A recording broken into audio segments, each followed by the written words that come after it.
हाँ भाई प्यारे बच्चों, गुड मॉर्निंग। ये 11वीं आर्ट्स का है, सेकंड बुक का पहला चैप्टर है पॉलिटिकल साइंस का, संविधान क्यों और कैसे। तो क्या है, संविधान के बारे में बताएंगे, कॉन्स्टिट्यूशन व्हाई एंड हाउ। ठीक है भाई। अब देखो इसकी भूमिका में क्या कह रहा है ये।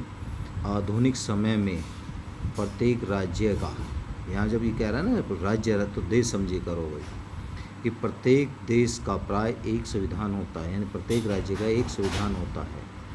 साधारण शब्दों में संविधान उन मौलिक नियमों, सिद्धांतों तथा परंपराओं का संग्रह होता है। मतलब किसका?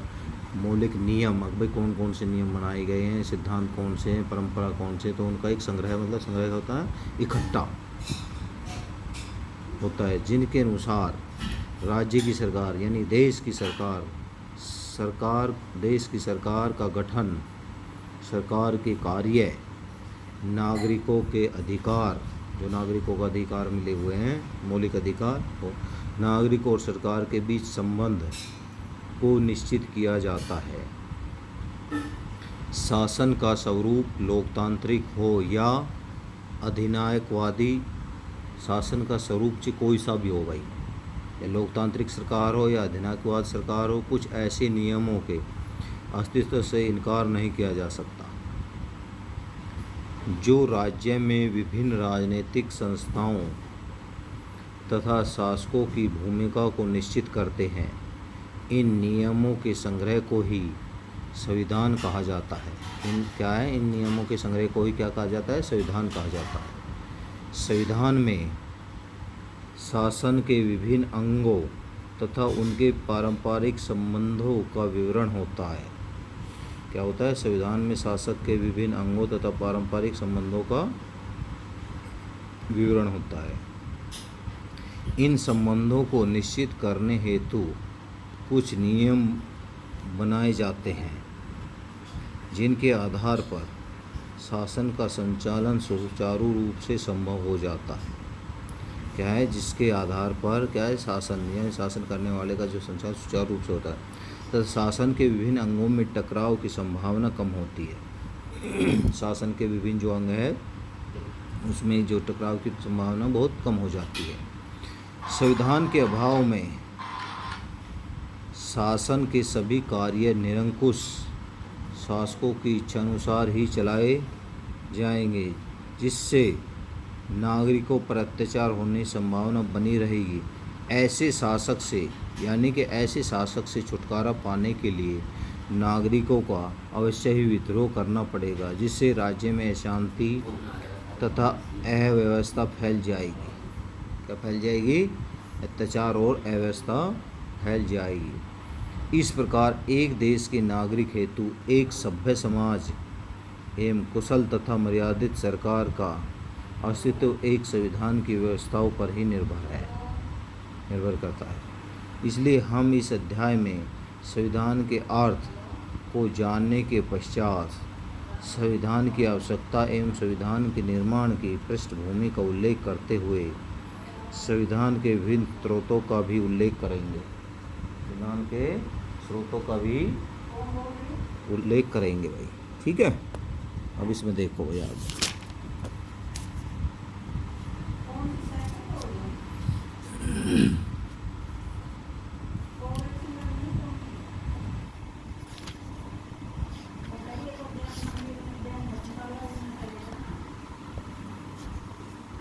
देखो भाई संविधान से क्या अभिप्राय है। अब भाई संविधान से क्या अभिप्राय? संविधान किसको कह रहा है? उन मौलिक नियमों, सिद्धांतों तथा परंपराओं का संग्रह होता है।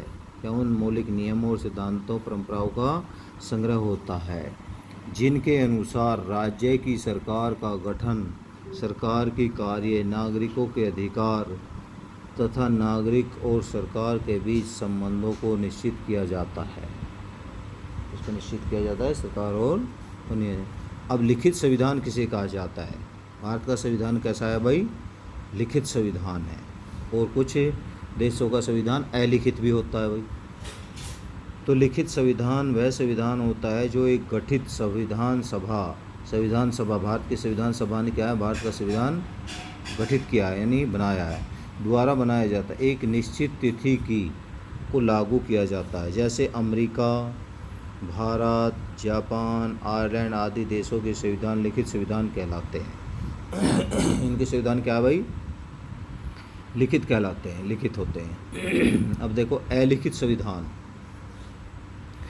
अलिखित संविधान ऐसा संविधान होता है जो प्राय रीति रिवाजों, परंपराओं तथा समय समय पर दिए गए न्यायिक निर्णयों पर आधारित होता है, जिनका धीरे धीरे विकास होता है। ऐसे संविधान के लिए न संविधान सभा निर्मित होती है और न ही उन्हें लागू करने की निश्चित शर्त को पूर्ण करना होता है। इंग्लैंड का संविधान अलिखित संविधान है। किसका संविधान है ये? इंग्लैंड का, ब्रिटेन का। ठीक है भाई। अब संविधान हमारे लिए क्यों आवश्यक है? नंबर 1, संविधान ऐसे मौलिक नियमों को निश्चित करता है जो समाज में रहने वाले लोगों में समन्वय और आपसी विश्वास की स्थापना करते हैं। आपस में क्या है? लोगों में एक समन्वय स्थापित करता है और आपसे विश्वास की भी स्थापना करता है। समन्वय मतलब संबंध। अब दूसरा है, संविधान समाज में सरकार के वर्तमान एवं भविष्य में सरकार के संचालन के मूल सिद्धांतों एवं आदर्शों पर प्रकाश डालता है। इस पर डालता है, आदर्शों पर प्रकाश डालता है। अब भारतीय संविधान सभा में प्रारंभिक कुल सदस्य की संख्या कितनी थी? देखो भाई, भारतीय संविधान सभा में प्रारंभ में कुल सदस्यों की संख्या 389 थी, जिसमें 292 ब्रिटिश प्रांतों के प्रतिनिधि थे। मतलब ब्रिटिश सरकार के जो प्रांतों के प्रतिनिधि मतलब उम्मीदवार यानी लोग थे। 4 चीफ कमिश्नर प्रांतों तथा 93 देशी रियासतों के, यानी भारत में उस समय कितनी रियासतें? 93 देशी रियासतें, सबके राजा को प्रतिनिधि थे, उनके प्रतिनिधि थे। संविधान सभा के प्रथम स्थायी अध्यक्ष कौन थे और उन्हें कब स्थायी अध्यक्ष चुना गया? उन्हें कब स्थायी अध्यक्ष चुना गया? देखो भाई, संविधान सभा के प्रथम स्थायी अध्यक्ष डॉक्टर राजेंद्र प्रसाद थे, जिन्होंने 11 दिसंबर 1940 को संविधान सभा द्वारा निर्विरोध चुना गया। भारत की संविधानता एवं विभाजन के बाद संविधान सभा के सदस्यों की संख्या कितनी रह गई? भारत की संविधानता एवं विभाजन के बाद संविधान सभा की कुल सदस्यों की संख्या 324 रह गई, जिसमें 235 प्रांतों के प्रतिनिधि तथा 89 देशी रियासतों के प्रतिनिधि थे। ठीक है भाई। अब भारतीय संविधान सभा के किन्हीं 4 सदस्यों के नाम? Doctor Rajendra Prasad, Jawaharlal Nehru, Sardar Patel, doctor BR Ambedkar. ठीक है भाई। अब देखो, इसमें भारतीय संविधान सभा में उद्देश्य प्रस्ताव कब पारित और किसके द्वारा प्रस्तुत किया गया? उद्देश्य भाई, उसका एम क्या है संविधान का, सभा का? भारतीय संविधान सभा में 13 दिसंबर 1940 को पंडित जवाहरलाल नेहरू ने उद्देश्य संबंधी प्रस्ताव प्रस्तुत किया। ठीक है भाई। अब उद्देश्य संबंधित प्रस्ताव किन्हीं 2 बातों का उल्लेख कीजिए। देखो इसमें कौन कौन सी बातें हैं। नंबर 1, संविधान सभा भारत को एक प्रभुसत्ता संपन्न प्रजातांत्रिक गणराज्य घोषित करने के दृढ़ निश्चित को घोषणा करता है। मतलब प्रभुसत्ता संपन्न, उसका मतलब अपना संप्रभु होगा, यानी कि अपना ही राजा होगा और प्रजातांत्रिक देश होगा। गणराज्य एक राष्ट्रपति यानी को घोषित करने के लिए दृढ़ निश्चित होगा, यानी उसका ही राजा रहेगा, उसी की सरकार रहेगी। तो ये क्या है? संविधान सभा में कहा गया है। दूसरा है, यह प्राचीन भूमि विश्व में अपना उचित तथा सम्मानित स्थान ग्रहण करती है, यानी कि यह भूमि, भारत की भूमि विश्व में अपना उचित सम्मानजनक स्थान ग्रहण करती है और मानव कल्याण में, विश्व शांति के विस्तार में अपना पूर्ण तथा ऐच्छिक योगदान भी करती है। क्या करती है? दोनों में पूरा योगदान भी देती है। अब भारतीय संविधान सभा द्वारा निर्मित विभिन्न समितियों में से किन्हीं 4 समितियों का उल्लेख, समितियों के नाम लिखे। भाई समितियाँ कौन कौन सी थी? नंबर 1, संघीय संविधान समिति, संघ की। एक संघीय शक्ति समिति, एक प्रांतीय संविधान समिति, एक अल्पसंख्यक तथा मौलिक अधिकारों से संबंधित समितियाँ। तो ये क्या है, सभी शक्तियाँ हैं। अब भारतीय संविधान सभा की मसौदा समिति में कुल कितने सदस्य थे? भारतीय संविधान सभा की मसौदा समिति अध्यक्ष सहित कुल 7 सदस्य थे, जिनमें 2 सदस्य गोपाल स्वामी और एंकर KN मुंशी। भारतीय संविधान सभा द्वारा पारित संविधान का अंतिम हस्ताक्षर कब हुए? संविधान सभा द्वारा पारित संविधान पर 26 नवंबर 1949 को संविधान सभा के अध्यक्ष डॉक्टर राजेंद्र प्रसाद ने अंतिम हस्ताक्षर किए। किसने? संविधान सभा पर, संविधान सभा द्वारा पारित संविधान पर कब किसने हस्ताक्षर? तो किसने किया भाई?